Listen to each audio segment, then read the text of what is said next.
Students, estate 2024 के लिए हमारी सीरीज चली हुई थी हिंदी की लेसन नंबर 9 क्लास 7 एक दिन का। लेसन का नाम क्या है आपका? एक दिन का। और एक दिन का लिखा गया है अयोध्या सिंह उपाध्याय हरिओ जी के द्वारा। एक दिन का लिखा गया अयोध्या सिंह उपाध्याय हरिओ जी के द्वारा लिखा गया। आइए कवि का जो परिचय जान लेते हैं। अयोध्या सिंह उपाध्याय जी का जन्म 1865 ईस्वी में उत्तर प्रदेश के आजमगढ़ जिले के निजामाबाद नामक कस्बे में हुआ।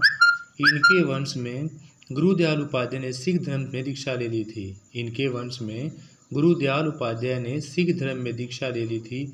इसी कारण ब्राह्मण होकर भी उपाध्याय वंश के लड़के अपने नाम में साथ सिंह लगाने लगे थे। यानी कि उपाध्याय ने सिख धर्म में दीक्षा लेने के कारण ब्राह्मण होकर भी उपाध्याय जी अपने नाम के आगे सिंह, अयोध्या सिंह उपाध्याय सिंह लगाने लगे थे। अयोध्या सिंह जी के पिता का नाम भोला सिंह। अयोध्या सिंह जी के पिता का नाम क्या था? भोला सिंह उपाध्याय।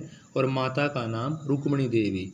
मिडिल की परीक्षा पास करके आप निजामाबाद के तहसीली स्कूल के अध्यापक नियुक्त हो गए थे। यानी कि उन्होंने मिडिल की परीक्षा पास करके निजामाबाद के तहसीली स्कूल में अध्यापक का काम किया। उपाध्याय जी घर का पर ही बांग्ला, अंग्रेजी, गुरुमुखी, उर्दू, फारसी, संस्कृत का ज्ञान प्राप्त कर लिया था। यानी घर पर इन्होंने अनेक भाषाएं का ज्ञान सीख लिया था। भाषाएं कौन कौन सी थी? बांग्ला, अंग्रेजी, गुरुमुखी, उर्दू, फारसी, संस्कृत। बाद में इन्होंने नॉर्मल परीक्षा पास की थी। 1879 में आप कानूनगो बन गए थे। कब बन गए थे? 1879 में कानूनगो के पद को प्राप्त किया और 34 वर्ष तक इसी पद पर आसीन रहे। 89 में कानूनगो बनने के बाद 34 वर्ष तक इसी पद पर आसीन रहे। और सेवानिवृत्त होने के बाद पंडित मदन मोहन मालवीय जी को प्रेरणा से आपने काशी हिंदू विद्यालय में सन 1923 में पढ़ाना शुरू किया गया था।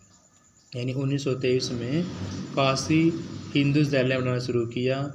वहाँ इन्होंने सन 1941 तक पढ़ाया और ये हिंदी के एक विद्वान साहित्यकार के रूप में जाने लगे। 3 मार्च 1947 को देश को स्वतंत्र देखने की लालसा हृदय में ही इनका स्वर्गवास हो गया।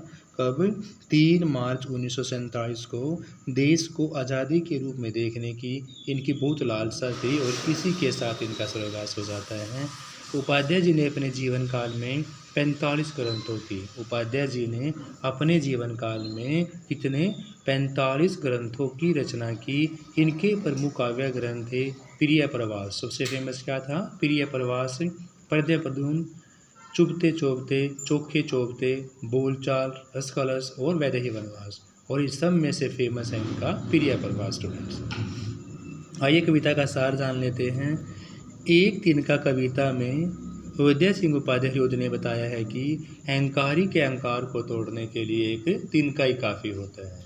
यानी अयोध्या सिंह उपाध्याय हरिओ यहाँ बता रहे हैं कि किसी अहंकारी के अहंकार को तोड़ने के लिए एक दिन का ही काफ़ी होता है। एक दिन कवि अपने अहंकार में डूबकर घर की छत के मुंडेर पर खड़ा था।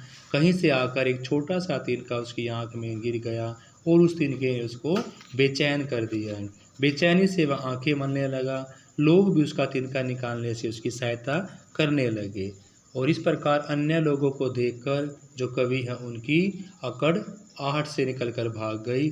बहुत प्रयास करने पर भी जब आँख से तिनका निकालने कर कवि की आत्मा ने उसको बहुत धिक्कारा कि छोटे से तिनके ने उसको कितना बेचैन कर दिया है। उसकी आत्मा उसको बार बार धिक्कार रही है।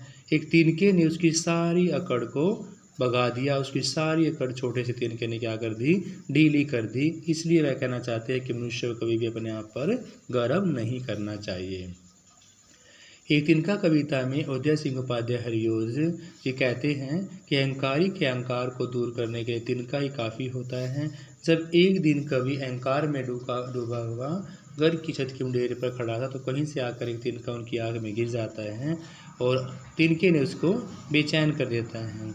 उसकी बेचैनी थी कि वह अपनी आंखों को मलने लगा और आसपास खड़े लोगों ने भी उसकी आंख से तिनका निकालने की कोशिश की, लेकिन तिनका आंख से नहीं निकला। और इस घटना को देखकर उनका मन बहुत धिक्कारता है। एक तिनके ने उसकी सारी अकड़ भगा दी। मनुष्य को स्वयं पर भी कभी गर्व नहीं करना चाहिए। ये संदेश यहाँ पर अयोध्या सिंह उपाध्याय देना चाहते हैं।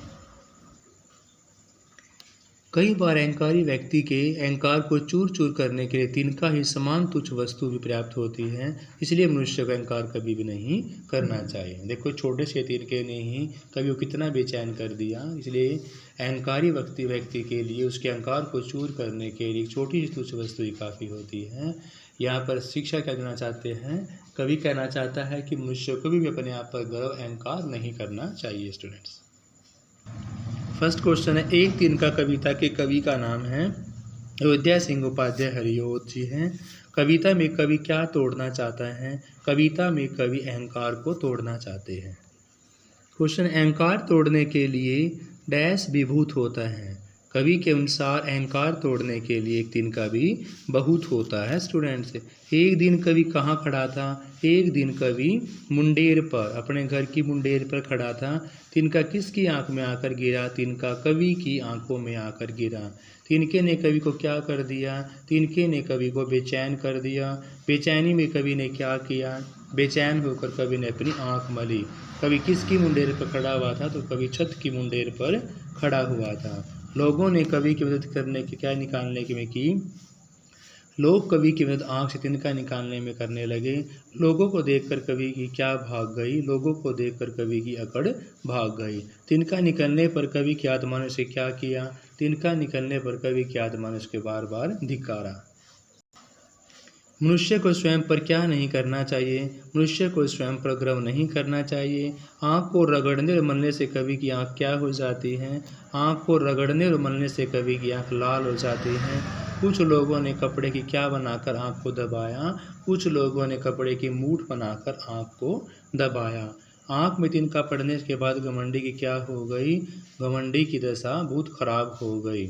आँख में तिनका पड़ने के बाद आसपास के लोग वहाँ किस लिए आए?